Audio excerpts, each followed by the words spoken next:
Bom dia, boa tarde, boa noite, amigo, torcedor e sócio do Clube de Regatas Vasco da Gama e Vasco da Gama SA.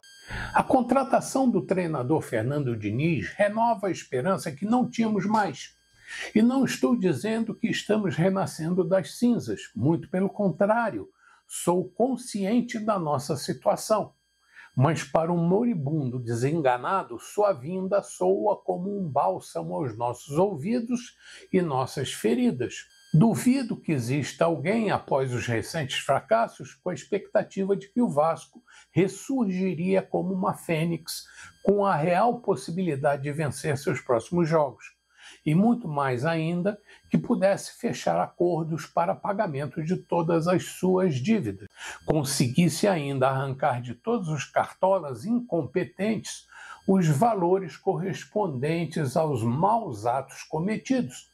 Fechasse também acordo de venda do futebol do Vasco para uma entidade idônea e trouxesse alegria para a torcida tão sofrida. Quem me acompanha e tem assistido meus vídeos sabe que tenho batido na tecla de que é muito difícil encontrar um investidor disposto a colocar seu prestígio e dinheiro no Vasco.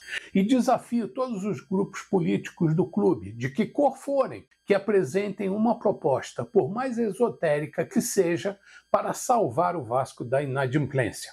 Duvido que haja tal plano, e não é só por causa da situação política do clube, que por si só já é um desafio monstruoso, mas também porque seria necessário enfrentar a situação catastrófica do Brasil, onde não há mais segurança jurídica e os escândalos pipocam aqui e ali. E é só ver o que aconteceu com a empresa americana 777 Partners, que assumiu o futebol do clube e cuja administração foi um desastre, deixando o clube numa situação pré-falimentar e os americanos segurando a brocha enquanto a justiça tirou a escada. E se não bastasse essa bomba, ainda fico impressionado como as pessoas em canais que falam de Vasco entram nessa briga do Edmundo com o Pedrinho, com argumentos duvidosos e indefensáveis. Dizem, inclusive, alguns que há a possibilidade de uma união entre o Edmundo e o Levenciano, o candidato que já foi seu advogado e é também candidato à presidência do clube. Época em que prometeu ter a solução para os nossos problemas, mas que infelizmente nunca foi dirigente e muito menos presidente do clube. Talvez se tivesse passado pelo cargo, já soubéssemos se sua solução resolveria nossos problemas ou seria mais um blefe. Reconheço que o torcedor sofrido sonha com vitórias e se agarra a qualquer promessa. Existe inclusive gente que julga que porque o homem tem milhões em sua conta, enquanto eles não têm 10 reais, ele pode ser a solução para o gigante da colina. Isso pode ser suficiente para confiar em uma pessoa que é considerada mais inteligente e competente do que você. Mas com certeza não é fácil saber como esse salvador da pátria conseguiu obter sua estabilidade financeira. E o desespero da maioria de nossos torcedores faz com que eles deletem os filtros necessários para não serem enganados. É necessário conhecer o passado e o presente daquele que aparece como solução para o clube. O ex-presidente do Vasco, Jorge Salgado, tão criticado atualmente, também é uma pessoa bem-sucedida financeiramente, reconhecido no mercado onde atua, mas, segundo minha opinião, nem por isso tomou as melhores decisões para preservar a instituição, por mais que tenha declarado ter sido essa a sua intenção. Mas, na minha visão, acabou ajudando a afundar o Vasco quando cedeu o futebol para a empresa americana 777 Partners. Por isso, não consigo acreditar que uma traição do Pedrinho, como acusou o Edmundo, seja suficiente para jogar o Vasco numa guerra fratricida, onde amigos, irmãos, antes unidos por um mesmo ideal, terminam em lados opostos sem possibilidade de reconciliação. Se bem que na política já vimos de tudo, inclusive político aliar-se ao opositor que ele acusava ter intenção de voltar à cena do crime. Sei que não é muito saudável acreditar em políticos, mas se o Pedrinho e o Edmundo amam o Vasco, o ideal é deixar claro o real motivo do desentendimento, para que os sócios possam escolher com segurança o próximo presidente do clube. Mas enquanto a treta continua efervescente e o mundo continua girando, o Diniz surge como o mais novo salvador do Vasco. E todo mundo acaba, com ou sem convicção, acreditando nisso.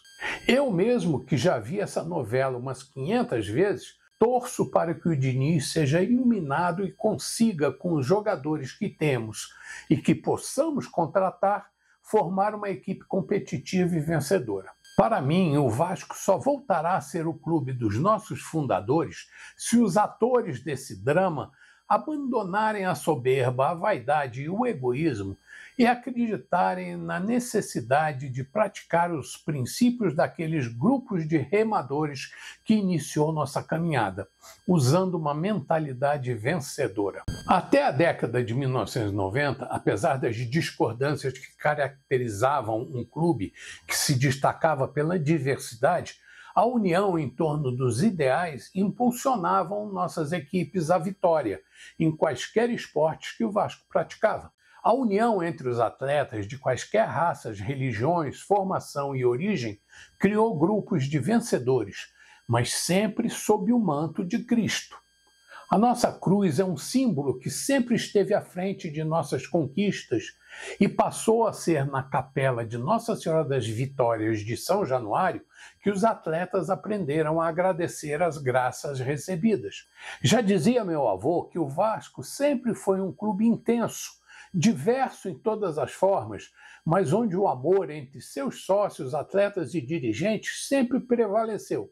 Naquela época, ninguém tentava desqualificar ou diminuir a instituição.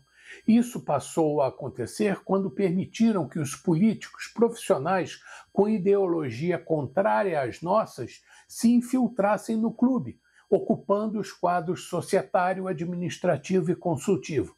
Um clube com origem e fé cristã não pode ser ocupado por políticos ateus e autoritários que privilegiam interesses pessoais. Fico muito triste quando vejo o Vasco repleto de carreiristas. Todo mundo querendo tirar proveito de sua função na administração ou do prestígio que a bela história do clube oferece. O presidente Pedrinho está rifando seu prestígio pessoal quando oferece a amigos posições na instituição, independentemente de competência. Parece que ele está substituindo sua imagem de ex-jogador de qualidade por uma caricatura de bombadinho que não sabe selecionar seus apoiadores. Já passou por muita coisa, mas quando aceitou concorrer à eleição para o maior cargo da diretoria vascaína, ele já devia saber que de analista esportivo para dirigente deixaria de ser pedra para ser vidraça. Agora precisa assumir a bronca e agir como principal diretor do Vasco. Precisa tomar a frente do processo de venda da SAF, se é que é isso mesmo que ele quer. Precisa dar ordens e ser obedecido, sem se deixar influenciar por amizades. Na verdade, nunca acreditei muito nessa de que ex-ídolos são a solução para administrar um clube, só porque foram bons jogadores e foram venerados pelos torcedores. Tenho a sensação de que atualmente o jogador privilegia os contratos ao invés de seu vínculo com a instituição que lhe deu oportunidade. Eles só se agarram aos clubes onde tiveram mais prestígio após encerrar sua carreira e quando não conseguem viver fora do ambiente esportivo. E ainda chamam isso de amor. Eu discordo. Quem ama o clube é o torcedor, que só gasta com ele e, na maioria das vezes, não recebe nada em troca. Desde quando o Vasco meteu os pés pelas mãos, há décadas, somos um clube pobre, sem critério para selecionar atletas de qualidade comprovada. No dia em que o clube associativo ou a SAF se estruturar, talvez abandonemos o amadorismo. Mas qualquer que seja nosso futuro, lembremos-nos que o Vasco é um clube cristão e quem não puder respeitar os princípios de nossos fundadores, então que procure outro lugar.